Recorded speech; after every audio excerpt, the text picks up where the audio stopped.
Hello everyone, आज हम बात करेंगे उत्तर प्रदेश शिक्षक नियमावली को लेकर के। यानी चुनावों से पहले एक बार फिर से उत्तर प्रदेश की में एक नई नियमावली जारी कर दी गई है शिक्षकों की भर्ती को लेकर के। और इस नियमावली के अंतर्गत आप देख सकते हो कि उत्तर प्रदेश अशासकीय सहायता प्राप्त माध्यमिक विद्यालय यानी अध्यापकों की भर्ती और सेवा। ठीक है, आप ये देख पा रहे होंगे अध्यापकों की भर्ती और सेवा शर्तें नियमावली 2024, यानी नियमावली 2024 जारी कर दी गई है। और इसमें क्या क्या मतलब जो बदलाव हुए हैं इन सब पर भी हम चर्चा करेंगे। तो यानी और इसमें कौन कौन मतलब भर्तियों में भाग ले सकता है। तो आप ये देख सकते हो कि ये भारत का नागरिक, ठीक है, यानी भारत का नागरिक होना चाहिए। ऐसा इसमें बिल्कुल भी नहीं है कि मतलब चाहे आप झारखंड से हो, बिहार से हो, यानी किसी भी स्टेट से हो, सभी उत्तर प्रदेश में जो भी भर्तियां निकलेंगी उन सब में भाग ले सकते हैं। और भर्ती का वर्ष, ठीक है, भर्ती वर्ष की बात करते हैं। आप देखते हैं कि भर्ती वर्ष ये इन्होंने जो दिया है इसमें नई नियमावली के तहत ये कितना लागू होता है। ठीक है, क्योंकि उत्तर प्रदेश में ये नए नए नियम मतलब निकलते रहते हैं और ये चलता रहता है। अभी आयोग का ही गठन इतने वर्षों में अब कहीं जाके हुआ है और अभी अपनी मतलब पूर्ण रूप में अभी भी ये नहीं आया है। ठीक है, तो भर्ती का वर्ष का तात्पर्य एक कैलेंडर वर्ष के जुलाई के पहले दिन से, यानी आपकी 1 जुलाई से और आपका यानी भर्ती कैलेंडर माना जाएगा। तो नागरों और अन्य पिछड़ों का तात्पर्य और अन्य पिछड़े वर्ग के लोगों के लिए भी आपको जो भी पहले से नियमावली है वही सारी चीज़ें आपको दी जाएंगी। अध्यापक का तात्पर्य उत्तर प्रदेश शासकीय सहायता प्राप्त माध्यमिक विद्यालयों में शिक्षण हेतु अनुदेशन देने के लिए नियोजित किसी व्यक्ति से है, जिसमें कोई प्रधानाचार्य, उप प्रधानाचार्य, प्रधान अध्यापक भी सम्मिलित है। यानी ये जो भर्तियां होंगी उनमें अध्यापकों के साथ साथ आपकी प्रधानाचार्य या उप प्रधानाचार्य भी सम्मिलित होंगे। और आप ये देख पा रहे होंगे कि ये देखो ये श्रेणी किस तरीके से होगा। तो इंटरमीडिएट कॉलेज है प्रधानाचार्य, हाई स्कूल का प्रधानाध्यापक, तो ये 100% आयोग के माध्यम से सीधी भर्ती होगी। और प्रवक्ता श्रेणी की अध्यापक ये 50% आयोग के माध्यम से और 50% प्रशिक्षित स्नातक LT श्रेणी में से जिन्होंने भर्ती के वर्ष के प्रथम दिवस को इस रूप में 5 वर्ष की सेवा पूरी कर ली हो, जो नियम 6 के अधीन के लिए बेहद अपेक्षित अर्हता रखते हो। यानी 50% ये आयोग के द्वारा भर्ती होगी और 50% यानी जिन्होंने 5 वर्ष की सेवा पूरी कर ली गई है।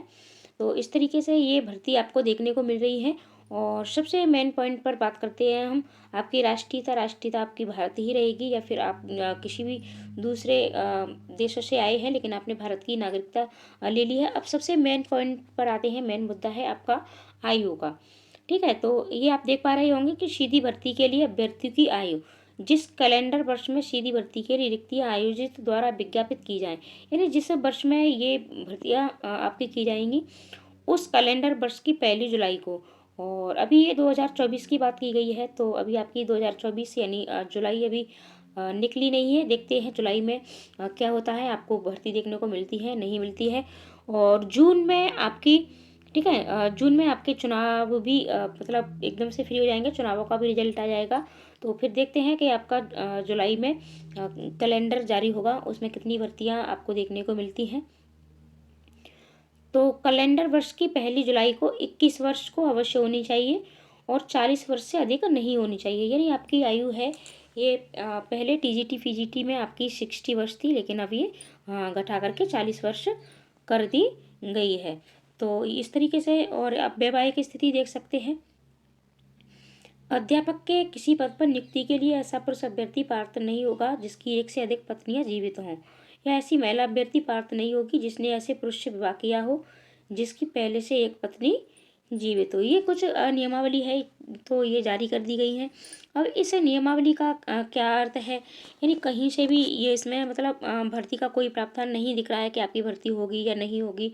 और बात करते हैं कि इसमें आपका यानी परीक्षा के भी 2 भागों में परीक्षा का प्रावधान दिया गया है कि आपकी भर्ती प्रक्रिया है ये 2 भागों में होगी। यानी एक आपका फर्स्ट पेपर वो ऑब्जेक्टिव टाइप का जो भी होता है, और दूसरा आपका यानी आपके विषय से संबंधित। लेकिन आपका 1 से 5, ठीक है, यानी आपके जो प्राइमरी का है उसमें कोई भी बदलाव नहीं किया गया है, लेकिन मेरिट में आपका हो सकता है कि मेरिट में कुछ बदलाव किया जाए। और आपका 1 से 5 में आप यानी सुपर टेट जो आपका प्राइमरी लेवल का आता है, उसमें बीएड अभ्यर्थी अप्लाई नहीं कर पाएंगे। ठीक है, सिर्फ डीएलएड वाले ही कर पाएंगे इसमें, बीटीसी डीएलएड वाले। और बात करते हैं कि 6 से 8 तक, तो 6 से 8 तक में आपके बीएड, ठीक है, और डीएलएड दोनों ही इसमें मतलब अप्लाई कर पाएंगे, दोनों के लिए ही ये मान्य होंगे। और बात अगर हम टीजीटी पीजीटी की करते हैं, तो टीजीटी पीजीटी के लिए ओनली आपके टीजीटी के लिए ओनली आपके बीएड वाले ही इसमें मतलब फॉर्म भर पाएंगे। और पीजीटी के लिए आपके पास बीएड के साथ साथ, ठीक है, बीएड के साथ साथ आपके पास यानी मास्टर डिग्री भी अवश्य होनी चाहिए। आपने पीजी भी अपने जिस सब्जेक्ट से आप इसमें डालोगे, तो उसका आपके पास पीजी भी अवश्य होना चाहिए, यानी मास्टर डिग्री एमए भी जिसको बोलते हैं, मास्टर डिग्री भी आपके पास अवश्य होनी चाहिए। अब देखो कि ये सिर्फ मुझे तो एक चुनावी मुद्दा लग रहा है, और जो कुछ भी है आपको ये सारी चीज़ें आपको जुलाई में क्लियर हो जाएगी। जुलाई में आपको देखने को मिल जाएगा कि आपको मतलब परीक्षा देखने को मिलती है या नहीं मिलती है। वरना तो अभी जो विधानसभा चुनाव हुए थे, तब 17,000 भर्तियों की बात की गई थी। कितनी भर्तियों की बात की गई थी आप सभी को पता होगा। जो लोग भी सुपर टेट की तैयारी कर रहे हैं, कि 17,000 भर्तियों की बात की गई थी। लेकिन उसके बाद इस पर कोई भी मतलब चर्चा नहीं हुई है। अभी भी बच्चे बहुत ज़्यादा धरना प्रदर्शन दे रहे हैं, और इस भर्ती की घोषणा से पहले भी बच्चे ने बहुत ज़्यादा धरना प्रदर्शन दिया था, लेकिन कहीं भी इसका कोई भी नियमावली मतलब नहीं आई, इसका कोई भी जिक्र भी नहीं हुआ। हमारे जो शिक्षा मंत्री हैं वो बार बार ये बयान भी दे देते हैं, मतलब कि जो छात्र शिक्षक अनुपात है वो क्या है, अनुपात समानुपात है, यानी सब बराबर है।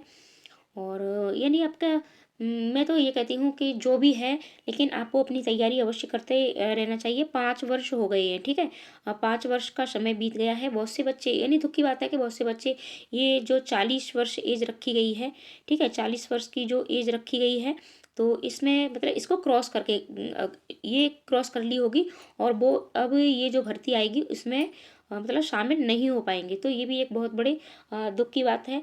और भर्तियां नहीं निकल रही हैं, हमें दूसरे स्टेटों में मतलब यूपी वालों को जाना पड़ रहा है। तो ये भी एक मतलब बहुत दुखद ही खबर है कि हमें अपना स्टेट छोड़ करके और दूसरे स्टेटों में यानी दूसरे राज्यों में भर्ती के लिए जाना पड़ रहा है।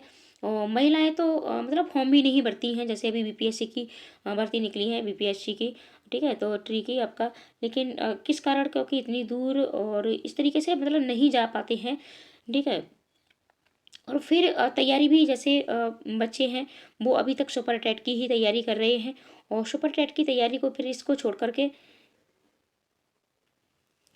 और फिर मतलब आप मान के चलिए कि जो सुपर टेट की तैयारी कर रहे हैं, और फिर सुपर टेट की तैयारी करते हुए और फिर से एकदम से नए सिरे से हम किसी दूसरी चीज़ की तैयारी करते हैं, बीपीएससी की है या फिर किसी की भी है, तो इस तरीके से मतलब थोड़ा कठिन भी होता है, महिलाओं के लिए ज़्यादा कठिन होता है, ठीक है। तो मैं तो ये कहूँगी कि आप अपनी तैयारी नए सिरे से रखिए, क्योंकि जब भी आपको भर्ती ये देखने को मिलेगी, भर्ती तो होगी, क्योंकि ये बहुत मात्रा में आपको एक बड़ी भर्ती देखने को मिलेगी। बहुत बड़ी मात्रा में आपके पद भी खाली हैं इसके। और तो और जब भी आपको भर्ती देखने को मिलेगी, तो ये आपकी 1 से 1.5 महीने के बीच में ही मिलेगी, ठीक है, यानी 1 महीने से और 1 डेढ़ माह के बीच में ही आपको देखने को भर्ती मिलेगी। क्योंकि पहले भी जो आपकी 69,000 शिक्षक भर्ती हुई थी, वो मात्र 40 दिनों के अंदर करा ली गई थी, ठीक है। और आप बीपीएससी की भी भर्ती अभी देख सकते हैं, तो बीपीएससी की भर्ती भी आपकी इसी तरीके से कराई जा रही है, यानी जो भी आपको टीचिंग संबंधी भर्ती है वो एकदम से आपको दे दी जाती हैं, बच्चे तैयारी भी नहीं कर पाते हैं। तो अभी आप, बहुत से बच्चे ऐसे हैं जो बहुत अच्छे से नए सिरे से तैयारी कर रहे हैं, और जो भी बदलाव होगा वो आपको चैनल पर सबसे पहले अपडेट दे दी जाएगी। और देखते हैं जुलाई में जब भी आपका जो भर्ती कैलेंडर है वो जारी होगा, तो उसमें कितनी भर्ती देखने को मिलेगी। और वैसे तो मैं आपको बता दूं कि जो भी आपकी भर्तियां पहले से लंबित पड़ी हुई है, जैसे आपकी टीजीटी की है, ठीक है, पीजीटी की है, यानी ये सारी भर्तियां आयोग कराएगा। तो आप अपनी तैयारी अवश्य रखें। जिन लोगों ने टीजीटी के फॉर्म डाल रखे हैं वो अपने टीजीटी का अवश्य करें। जिन्होंने पीजीटी का डाल रखा है, तो पीजीटी की, यानी जो जिसकी तैयारी कर रहा है अपनी तैयारी को सुपर रखें। और सुपर टेट की तैयारी भी आप अवश्य करते रहें। और पिछले वर्षों के यानी प्रीवियस ईयर्स के जो प्रश्न पत्र हैं, आप उन्हें ज़्यादा से ज़्यादा लगाएं। ठीक है।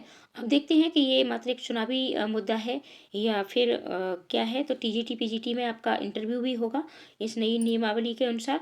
ठीक है, अभी तक क्या था, टीजीटी में आपका इंटरव्यू नहीं था, लेकिन इस बार टीजीटी में आपका इंटरव्यू है। लेकिन आपका यानी उसमें प्राइमरी में आपका कोई भी इंटरव्यू नहीं है।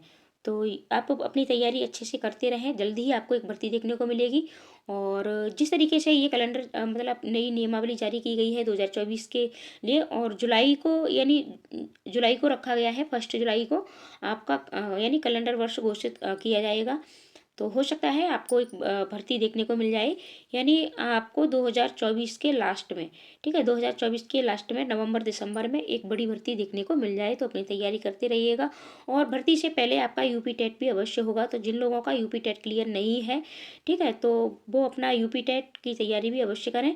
लेकिन अगर आपका सी टेट क्लियर है, ठीक है, अगर आपका सी टेट क्लियर है तो आपको कोई भी टेंशन लेने की ज़रूरत नहीं है, क्योंकि यूपी टेट या सी टेट में से कोई एक आपके पास अवश्य होना चाहिए। लेकिन अगर आपका सी टेट पास नहीं है तो अभी आप सी टेट भी पास कर सकते हो। और सी टेट में अगर आप नहीं भी क्लियर होता है तो आप यूपी टेट अपना अवश्य क्लियर करें। और अगर आपका एस टेट होता है, सुपर टेट होता है, तो इससे पहले यूपी टेट अवश्य कराया जाएगा। आप पढ़ते रहें, तैयारी करते रहें, क्योंकि जो धीमे धीमे चलता है, यानी आप धीमे धीमे करके आप छोटे छोटे टॉपिक डेली एक एक टॉपिक भी कंप्लीट करोगे, तब भी आप अवश्य अपने लक्ष्य को पा लेंगे। तो और मैं एक बात बता दूं कि सुपर टेट का जो सिलेबस है वो बहुत ज़्यादा है, ठीक है, और मतलब बहुत ज़्यादा है, और बीपीएससी की तरह नहीं है। बीपीएससी में मतलब इतना नहीं है आपका सिलेबस। और यानी यूपी सुपर टेट का सिलेबस बहुत हार्ड भी है, ठीक है, बहुत हार्ड भी है और बिल्कुल डिफरेंट है, दोनों बिल्कुल अलग हैं आपके। तो अगर आप यूपी सुपर टेट की तैयारी कर रहे हैं तो इसका सिलेबस वैसे तो मैंने चैनल पर वीडियो डाल रखी है, लेकिन एक दो दिन में मैं फिर से नई वीडियो आपको अवश्य प्रदान कर दूंगी कि इसका क्या सिलेबस है। तो चलो, जैसे ही कोई न्यूज आती है, मैं तो यही प्रार्थना करती हूँ भगवान से कि जल्द से जल्द मतलब हमारे जो मुख्यमंत्री हैं वो एक बड़ी सी भर्ती निकालें आप सब लोगों के लिए। आप सबको अगली होली तक एक नई भर्ती देखने को मिले। आप सबको होली की बहुत बहुत शुभकामनाएं। Thank you.